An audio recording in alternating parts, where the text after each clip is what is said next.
My name's Steve and I love people who make things. We're a nation of inventive, inspiring makers. This room alone will produce 100,000 items a year. But yeah, it used to be full of cows. I'm on a mission to list the greatest products we make, because if we don't champion the skills on our doorstep, we risk losing them. One of the biggest challenges we have here is our ageing workforce. Join me as we hear stories from behind the factory doors. My poor son, he jokes about it now. You used to make me sleep in a suitcase. We never argue. Sure, we have a bit of a... Yeah, we have tense moments. Together, let's make more makers. Welcome to the factory next door, and welcome to... Oh, my alarm's going off. That's telling me to arrive on site. Okay, welcome to the factory next door, and welcome to South Yorkshire. We're about kind of 9 miles west of Barnsley. We're quite near Home Firth, if you're a fan of The Last of the Summer Wine. We're in an industrial estate, though I've got to say it's a very rural setting, surrounded by green hills. I'm here to visit the ironworks company Nigel Tyas. They make handcrafted kind of iron pieces. Think lighting, curtain poles. I've read actually that they made the iron lanterns currently hanging in Windsor Castle, which I think is very cool. They are literally lighting up King Charles's life. Right, I'm going to head into reception and introduce myself. Here's a taster of what's coming up in our show this week.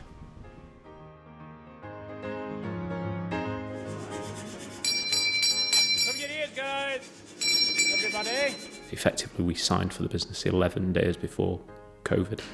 I casually mention the anvil, and Dan, with a smile and relish, grabs his hammer and starts doing stretches. Is there a moment where you thought, have we made a mistake here? Yeah. I suppose I'm surprised we don't disagree and fall out more, because if you go back to what we were as kids... Oh, they've both taken their earplugs out. Good joke.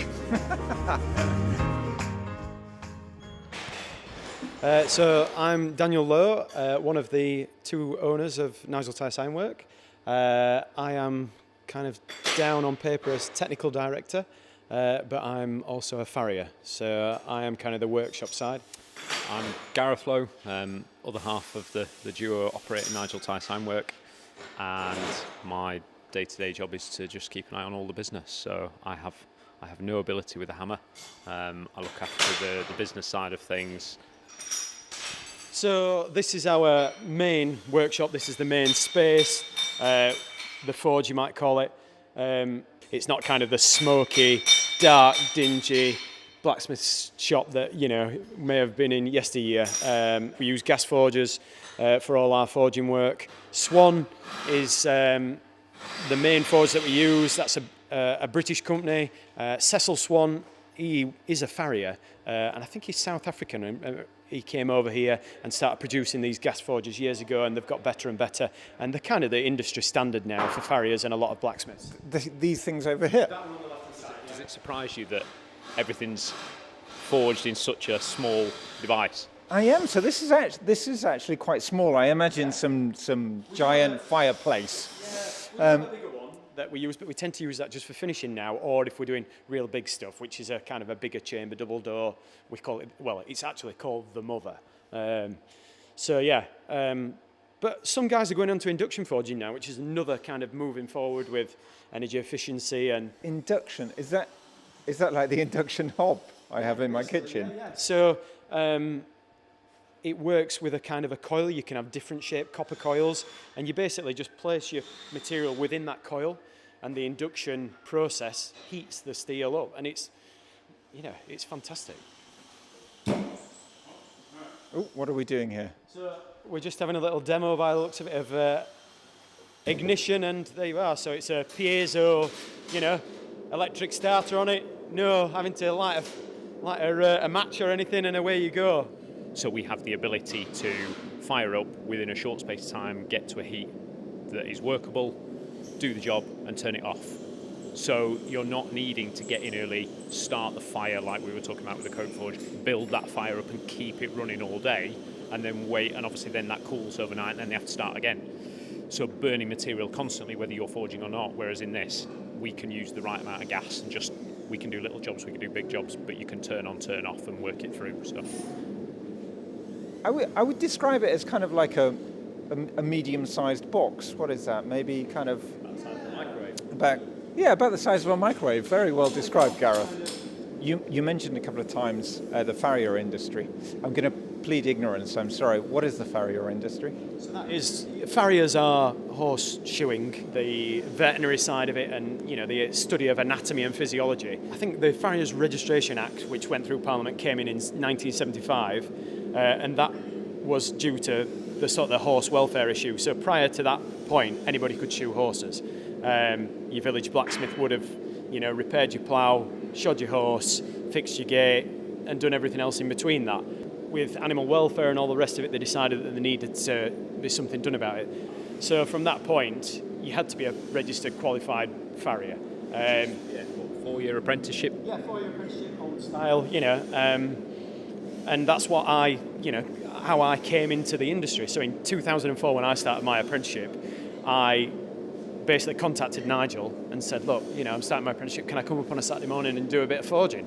And that's how I came into the business. Let's just have a little listen to the flame. I love the sound of that flame.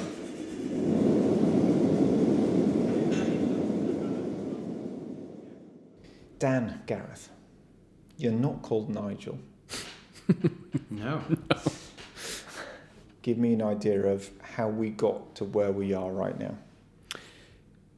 I'd met Nigel a few times. We'd been for a pint in the local pub.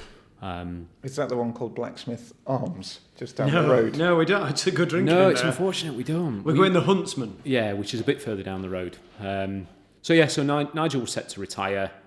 Nobody really wanted to take the business on in terms of the team here. And Dan had that conversation to say, I do. I want to. I see value in it. And had pitched the idea at me that this is what he wanted to do. And we got talking about it, and I said whatever I could do to support him, I'd try. And it kind of then flipped on its head a little bit to where Dan said, well, why don't you take the business on? And I was at a point in my career where I was happy to look at a change and a redirection of what I was doing. And that's where it began. That's where the conversation began. And we talked about, shall we do it? Is it worth it? What shall we do? Spent time with Nigel and his wife Elizabeth, who ran the business, and looked at everything about it and said it'd be a real shame for a company like this to just disappear, for another piece of British manufacturing to just vanish, for the skill set that these guys have to just end up lost. And so we came to the conclusion we were going to go all in, and pretty much threw everything we got at getting here. Effectively, we signed for the business 11 days before COVID. So we're going to get Andrew, our workshop manager, to demonstrate a little bit of the forging skill using the power hammer. Now, Enoch, our power hammer, and there's a story behind Enoch, but Nigel invested in this piece of kit 3 or 4 years after he moved to this site, because as business built and the demand on the workshop became more, so Enoch effectively can do the work of several men in the hammer swinging element, and it's exactly what it sounds like. It's a powered hammer. So it's a beast of a machine. Yeah, so using a belt drive, it basically acts to fire compressed air to drop the weight and then pull it back up, drop the weight, and it will do, give or take, about 150 beats a minute. It's, it's 40 kilos? So you've got a 40 kilo hammer rather than a 1 kilo hammer. So whilst we've been chatting, Andrew had some iron rods, steel rods in the forge, warming up. They haven't been in there that long, actually, but presumably, wow, they are looking bright red.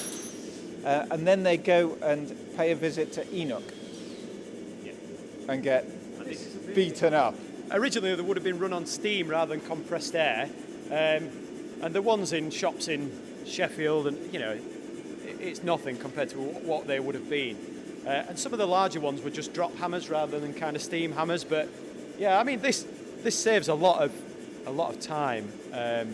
and it's a real good tool. But yeah, compared to what is out there, it's a bit of a baby really, because some of the big hammers can really forge some massive pieces of steel, you know.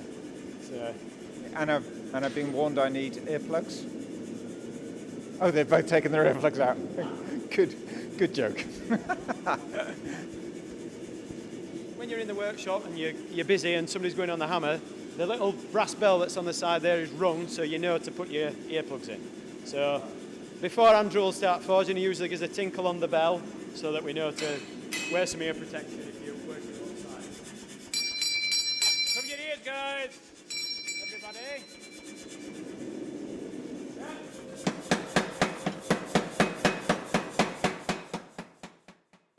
So you take over the company 11 days before lockdown. Just give me a sense of... Panic. I was just about to say, was there a moment where you thought, have we made a mistake here? Yeah. Yeah. Yeah. Because definitely. Nobody knew what was coming, did they? I mean, my first meeting with the team, because one of the things that with hindsight I would have probably done differently is spent more time here learning it and getting to know it rather than just doing it on paper and going through the legalities of it. I never really got to meet anybody. I didn't get to come and introduce myself. I gave out furlough letters. There was no handover period. That was Between... introduce myself to the team. Yeah. Hi, I'm one of the people who took control of the business. Here you go. You're going on furlough. And we just didn't know what was going to happen. We thought we would just potentially be able to park it for a bit, but obviously there was a lot of customer orders in the books. We were getting phone calls like, well, are you going to go out of business? Are you still going to be able to, am I going to get my money back? Am I going to get my stuff? And it took us a couple of weeks, and then we were sort of like, right, we can do this. We can figure this out. We're safe. We became busy because people were putting orders in because they were doing stuff at home. So, we were like, oh, okay, this is good. This is all right. And that was kind of it, really. We got back to some form of normality. But within about 4 months, probably, we've never really looked back. It wasn't the introduction to the business that either of us wanted or expected, but... Baptism of fire, definitely, yeah. Figuring we got through that, we kind of said, well, we can pretty much get through anything then. So when will you use an anvil rather than Enoch? Enoch is only good for the bigger jobs to get you past that first stage. And particularly where you're doing multiples, like I say, if you're doing a shepherd crook chandelier, you need 20 of the finial pieces. Getting that taper, it saves a lot of time. To hand hammer that taper, you're probably looking at about an hour's work repetitive, because you've got to break off and just to keep repeating that process. And the other thing is, you lose heat every time you hit it. Every time it's out the fire, you're losing heat. So the speed at which you can do it, to do it by hand, you'd probably have to go through 5 or 6 heat cycles to get the shape. So you can very quickly manoeuvre that. The hand hammering comes in for everything else in terms of the more delicate touch, because this obviously is just too big. I casually mention the anvil, and Dan, with a smile and relish, grabs his hammer and starts doing stretches, limbering up. He's like, say no more, Steve, let me show you. Oh, so he's going to do the same process, but without Enoch. Okay. He's putting the handle in water, presumably really cool it down, because it gets super hot. Right? Yeah, because even though the end is glowing, obviously the heat does transfer all the way through, and whilst it still looks dark, you will burn yourself picking it up.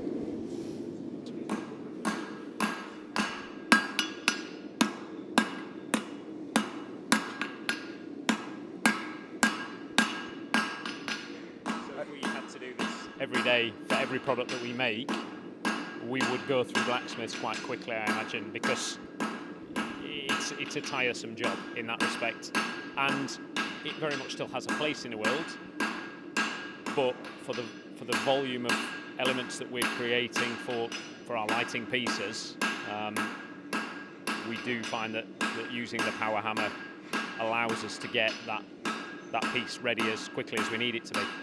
So Dan's demonstrating the same process with hand rather than using Enoch. And he's doing it amazingly well. I'd expect that, because he's obviously very, very skilled. But boy, it looks hard work. It looks really hard work. So you see straight away we've lost heat just in that small process, and that's where then it's back and forth. But at the same time, it's how much you can physically cope with in one stint.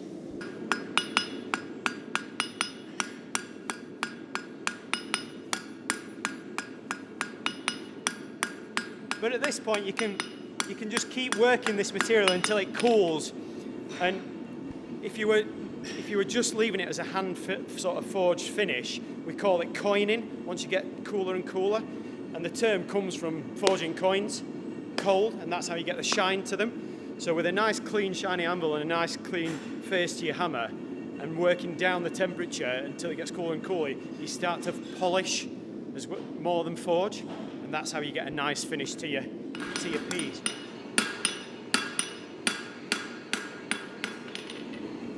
I'm tired and I didn't do anything. Hi, if you're enjoying the show and want to support our makers and manufacturers, please hit the subscribe or follow button. If you're listening on Apple, hit the stars and rate the show. It takes a small moment but makes a big difference. Thanks. Right, back to the chat. What surprised you about working with your brother?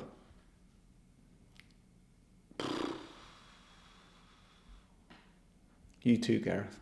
I know, I'm just thinking. I don't know, really. I mean, I obviously knew what he'd be capable of, or I wouldn't have asked him to, to come and join me on this kind of, journey into doing it. I wouldn't. Am I surprised?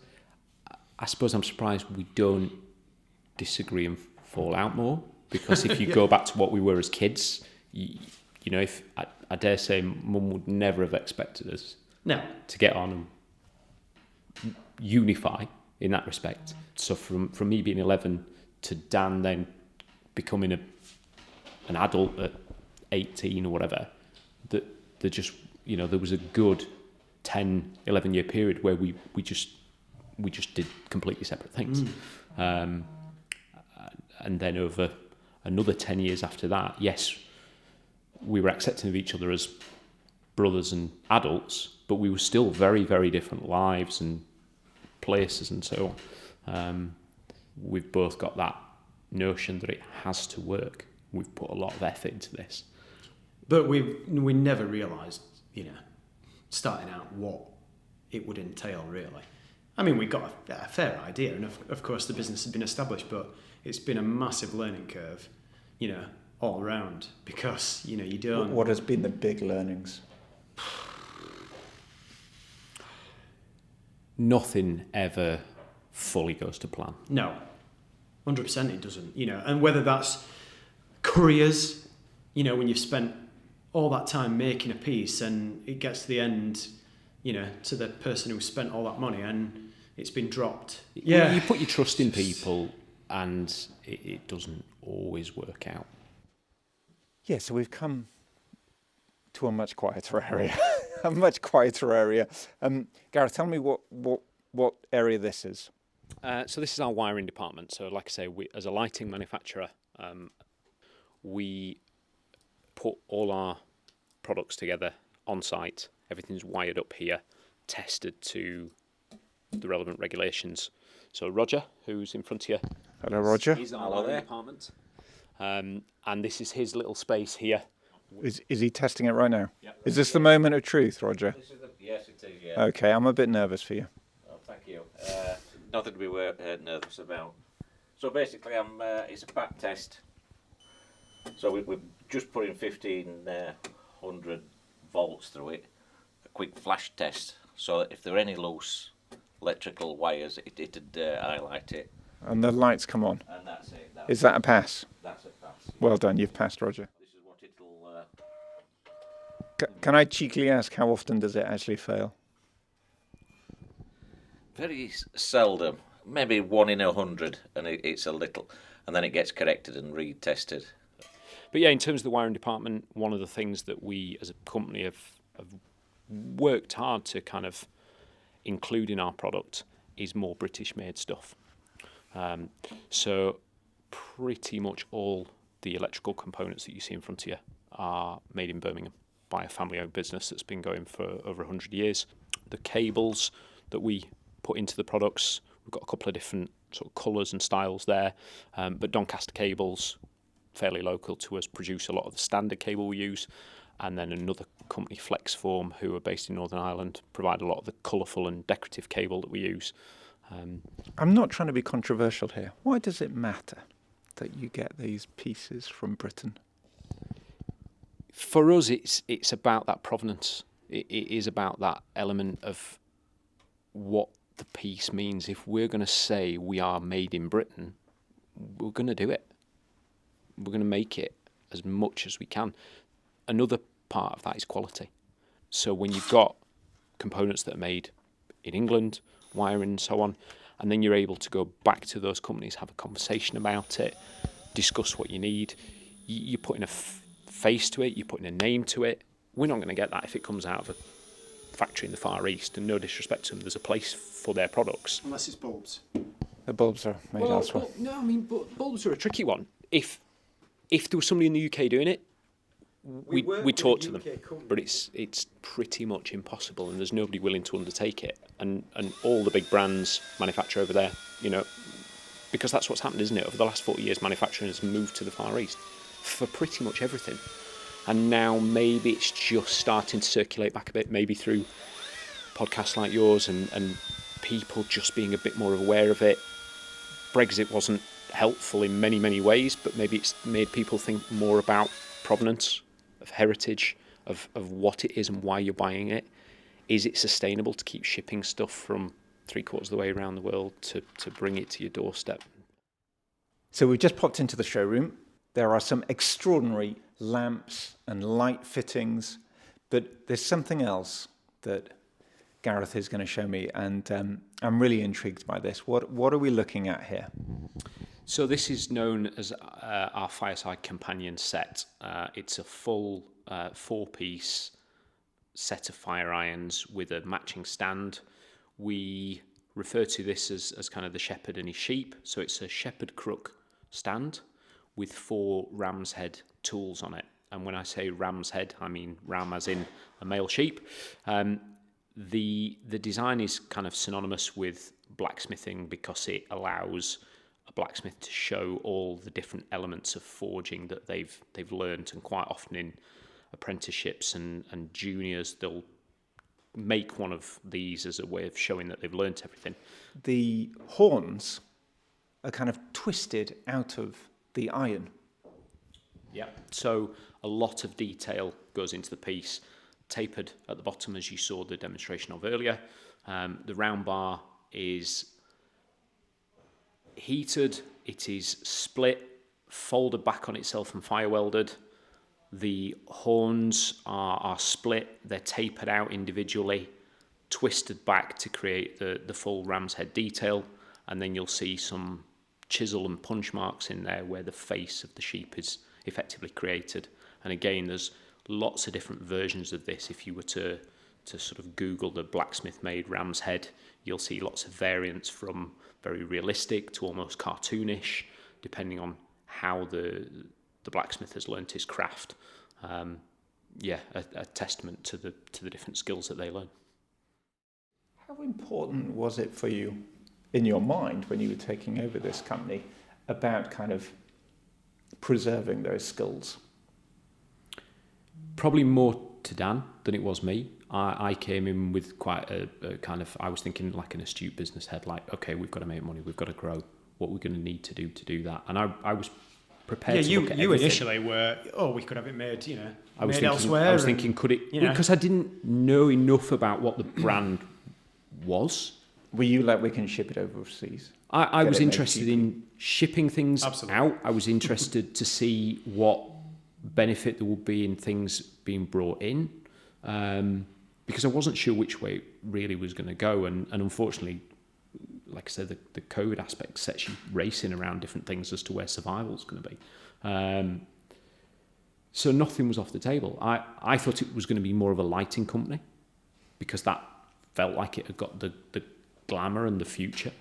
The curtain pole element was a real shock to me, because we sell a lot of curtain poles as a handcrafted piece. It's the bread and butter. It's a great bread and butter product for us. And And people do appreciate that, because being made to measure, it's perfect for what they need. You're not having to faff about with the cutting and assembling in the same way that you would if you can buy from a high street store. And especially with the bifold revolution that seems, everybody wants to have that open, that glass, and we can facilitate, producing a curtain pole to span that distance, And so were you down a bit like, oh no, it doesn't work like that? You can't just ship it all overseas. Well, actually. I was very much of the mindset that no, we make it here, and what we should do is champion that, and that's what we're still trying to do. But, make what we make even better, so we cut back. The product range was far greater than what it is now. In those moments where things perhaps haven't quite gone according to plan, what is the one thing that you both kind of hold on to as your rock, your sense of, listen, this will work because of this? Staff, I suppose, the team that we've got, There's a huge amount of experience here. Yeah. And they are very good at what they do. Very capable. And we've challenged them. We've thrown ideas at them and asked them to make things that they've had to come back to us and discuss. There's not that many companies doing what we do. There are lots of lighting companies and lots of manufacturing companies, but there's something quite unique about forging and the blacksmithing element. We need to, going forward, one of our main sort of things we're looking at is, how do we future-proof our workforce? And that's, that is getting apprentices in. And being that I've served an apprenticeship, old-style apprenticeship, working under a master, it works. Final question then. So the extraordinary fire irons go in the list of the greatest things that we make in Britain. Have you got any other suggestions of what should go on the list? So both of us are big fans of Buffalo Systems outdoor wear, still made in Sheffield, have been made in Sheffield from the beginnings of that company. A phenomenal piece of outdoor wear that will protect you from the elements, from the worst of the British weather. So yeah, big fan of Buffalo Systems. Are you on commission? Sounds like it, doesn't it? I like the fact that we've still got some form of cutlery industry, you might say, going on in Sheffield, although most of it's gone. There are still, Portland Works is still there near the Sheffield United ground, and there's still small little pockets of craftsmen making the penknives, your Michael Mays of the world, your Stuart Mitchells. Sheffield, we're coming for you. Yes, yeah. Dan, Gareth, thank you so much for chatting to me. It's been an absolute pleasure. Joy, and best of luck for 2024 and beyond. Thank you very much. Thank you.